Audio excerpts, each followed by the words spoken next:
코로나가 이제 재확산된다고 해서 다시 이제 공포감을 갖고 있는데, 제가 항상 강의했던 것 중에 하나가 21세기는 바이러스 시대다. 그러니까 앞으로 모든 질병들의 핵심은 바이러스일 거다.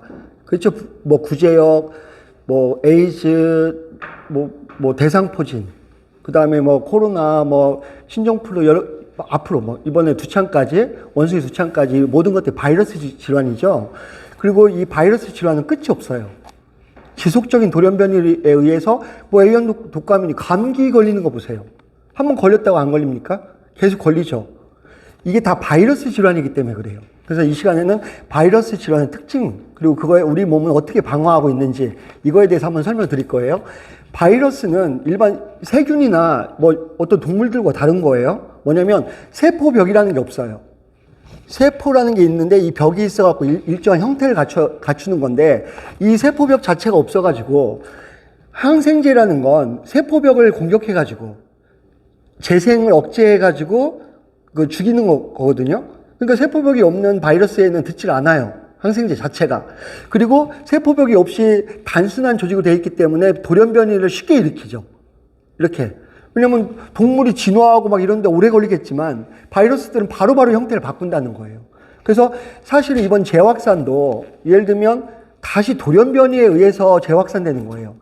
지금 그거 아시죠? 전 국민의 94%인가 5%가 백신을 맞았건 코로나에 걸렸었건 직간접적으로 한번 거쳐갔다는 거예요. 근데 다시 온다는 얘기는 이게 돌연변이에 의해서 다시 오는 거예요. 그렇기 때문에 백신이 무력화됐을 가능성이 굉장히 높죠. 그래서 바이러스는 아까 다시 특징을 말씀드리면 항생제에 듣지 않고 돌연변이를 지속적으로 일으킨다 라는 특징을 갖고 있어요. 그러면 바이러스가 침투했을 때 우리는 다 그럼 잘못되느냐? 그렇지 않다는 거예요. 바이러스는 우리 인간보다 먼저 존재했다고 할 정도로 계속해서 인간과 함께 했어요. 이렇게. 그래서 우리 몸의 방어 기전들도 그거에서 발달돼 왔고, 그래서 우리 몸의 방어 기전을 억제할 수 있는 바이러스가 나타나면 우리는 다 죽는 거예요. 인류는 종말이 오는 거죠. 그래서 그거에 제일 가깝다는 게 에이즈죠. 면역계를 교란해버리는. 그러니까 그런 부분에 대해서 이제 긴장하고 있는 건데, 바이러스는 제가 말씀 처음에 들었죠. 우리 어느 자기와 흡사한 장기에 가서 복제해 나간다고. 스스로 번식을 못하기 때문에 이번 코로나는 어디서 복제했다고요? 폐. 오미크론은 기관지. 뇌염은 뇌. 대상포진은 신경계. 이렇게 자기와 코드가 맞는 곳에 가서 복제해 나가는 거예요. 이렇게. 그러니까 바이러스가 우리 몸에 들어와 일단. 그러면 우리 군인과 이렇게 설명을 해볼까요? 적이 들어와. 그러면 여기 초병들이 있죠. 초병. 보초들. 그러니까 우리 휴전선에 보면 여기 군대들이 주둔해 있죠. 근데 그거 아세요? 전쟁이 나면 여기는 다 죽는 거예요. 양쪽 초병들은 다 죽는 거예요, 그냥. 그리고 뒤에서 예비 사단 있죠. 여기가 밀고 올라가는 거죠. 그래서 주력은 이 예비 사단인 거죠. 똑같아요, 몸도. 자, 바이러스가 일단 들어와요. 들어오게 되면 딱 들어와. 그럼 여기서 일단 막아내요. 그게 마이크로퍼즈, NK세포, 이런 것들이 들어오는 걸 막아버려요. 어떻게 막냐? 얘네들은 되게 단순해요. 내 몸의 DNA는 똑같다니까요. 우리 몸의 60조 DNA는 똑같은데 다른 놈이 들어온 거죠. 바로 반응한다는 거예요, 이렇게. 그러니까 내 몸과 다른 DNA들은 차단하는 거예요. 근데 얘를 뚫었어. 얘를 뚫고 나왔어. 그러면 두 번째, 이제 얘네들은 뚫고 온 다음에 조직에서 자기가 복제하려고 할 거 아니에요. 조직에 들어가서. 이 조직에 들어간 걸 공격하는 게 T세포예요. 아까 했던 대로 예비사단, 주력사단이 들어가는 거죠. 그래서 이 T세포가 이 조직을 파괴해갖고 얘를 없애버리는 거예요. 역할을 해요. 그러면서 이 T세포는 즉시 어떻게 하냐면 헬퍼 T세포라고 해서 이번에 들어온 바이러스가 종류가 많을 거 아니에요. 돌연변이를 계속 일으키니까. 이런 얘 형태는 이런 형태입니다 라고 B세포한테 정보를 줘요. 그리고 이쪽에다도 정보를 줘요. 자, 양쪽에 정보를 줘갖고 야, 이놈 잡아 라는 정보를 주고 얘한테는 항체를 만들게 해요. 자, 어떤 형태라고요? 이번에는 이런 모양이니까 이런 항체를 만들어야 되겠네. 이런 정보를 줘요. 그래서 그걸 만들어서 정확하게 그 바이러스를 요격해버려요. T세포의 단점이 뭐라고요? 이 바이러스가 조직에 들어가 있는 걸 제거하다 보면 조직까지 파괴하게 돼 있어요. 조직까지. 근데 이 요격하게 되는 건 조직을 파괴 없이 바이러스만 잡아내게 돼 있어요. 그래서 그게 항체라는 거죠.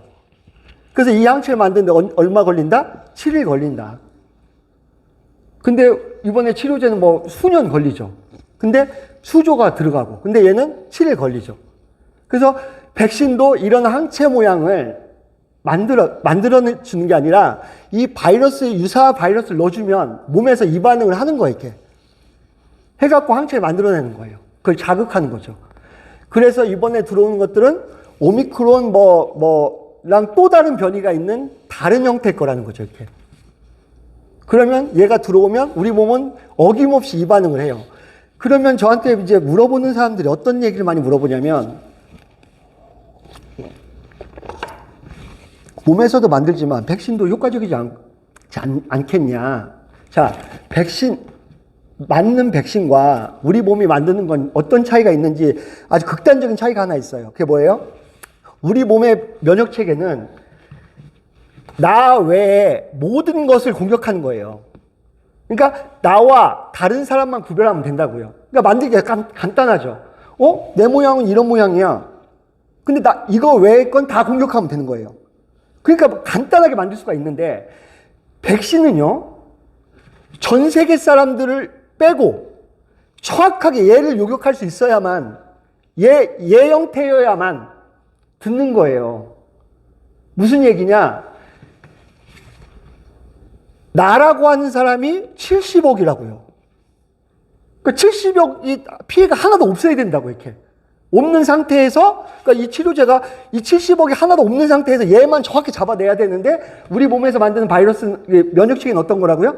나 외의 건 다 잡으면 된다고요. 그러니까 심플하죠. 그래서 그거 아세요? 그 장기 이식했을 때 다른 장기가 들어오니까, 다른 DNA니까 내 면역이 공격하잖아요. 그래서 저항하잖아요, 이렇게. 이런 형태라는 거예요. 자가 면역 질환들. 이런 형태라는 거예요. 나 외의 건 다 공격하는 형태.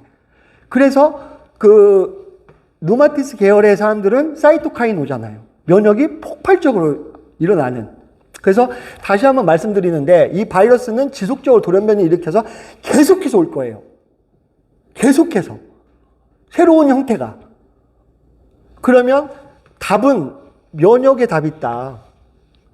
이 군대를, 내 몸의 면역 체계, 군대를 튼튼히 만들고 체계화 만들고 교란이 없게 만들어 놔야 앞으로 올 모든 바이러스에 대해서 대처할 거지. 앞으로 뭐가 올지 알고 이게 백신을 만들고 치료제를 만들 동안에 어떻게 버텨나가는 거예요. 또 만들면 돌연변이 일으키는데요. 근데 우리 몸은 어떤 바이러스라도 대처할 수 있게 만들어져 있다. 앞으로 모든 바이러스에도. 안 그러면 죽는다니까요. 인류는 종말을 고해요.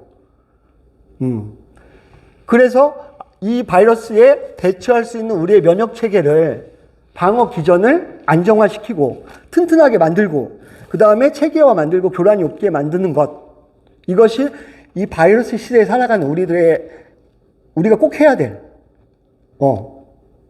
일이죠.